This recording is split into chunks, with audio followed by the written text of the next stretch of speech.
2000 CC David পুত্র বাইকের ভাই আমার 1600 সিসির পাটালি পুত্র বাইকে করে আমি পৌঁছালাম পুরুলিয়া, যেখানে আমাকে অভিনন্দন জানানোর জন্য একটা হোটেল দাঁড়িয়েছিল। আশেপাশে ঘুরতে ঘুরতে আমি জানতে পারলাম পুরুলিয়ার জাতীয় যানবাহন হলো টোটো।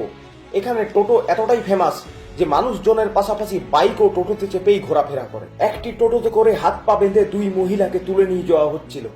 পরে খোঁজ খবর নিয়ে জানতে পারি স্বামীদের ক্রমাগত শপিং এর চাপ দেওয়ার জন্য তাদের গ্রেপ্তার করা হয়েছে। ভদ্র সভ্য এই শহরে চেয়ারও জামা কাপড় না পরে সার্ভিস দেয় না। আইন ও নিয়ম কানুন মানাতেও এই শহরের কোনো জুড়ি নেই। গেটের সামনে দাঁড়ানোর পারমিশন না থাকায় সেখানে শুয়ে সময় কাটাচ্ছিল দুই কুকুর। দাঁড়ানোর পারমিশন নেই, কিন্তু শোবার ব্যাপারে তো কিছু বলা নেই। এটি ভারতের একমাত্র শহর যেখানে রাস্তার সাইনবোর্ড থেকেই সিএনজি পাওয়া যায়, আর সেটা বাইকে ভরার জন্য লোক লাইন দিয়ে দাঁড়িয়ে থাকে। প্রাচীন এই জেলায় এরকম অনেক পৌরাণিক বাড়ি রয়েছে যার কিছু কিছু এখন ধ্বংসপ্রায়, যার মধ্যে 1400 বছর আগে বানানো এক বাড়ি তো এখন প্রায় মাটিতেই মিশে গেছে। এগুলো ইউনেস্কো হেরিটেজ সাইট থেকে কেন রক্ষণাবেক্ষণ করা হয়নি সেটাই বুঝতে পারলাম না। একটি অদ্ভুত ধরনের গাছও এই এলাকায় এসে দেখতে পেলাম। খোঁজখবর নিয়ে জানলাম এটির বিজ্ঞানসম্মত নাম হলো টাওয়ারাস এয়ারটেলাস। পুরুলিয়ার রাস্তাঘাটেই অবাধে দেওয়া চলছিল লক্ষ্মী ভান্ডার, আর এই লক্ষ্মী ভান্ডার যাতে ঠিকঠাক করে পৌঁছে দেওয়া যায় তার জন্য এখানে খোলা হয়েছে নবান্নের অফ কাউন্টার।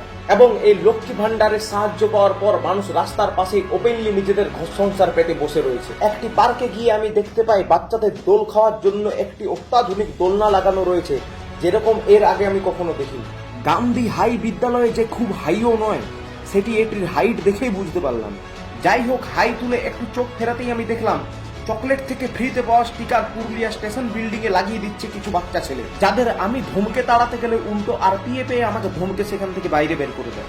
ওয়াকিং স্ট্রিটে না হেঁটে জটলা বেঁধে এখানে বাজে আড্ডা দিচ্ছিল কয়েকটি টেবিল আর চেয়ার।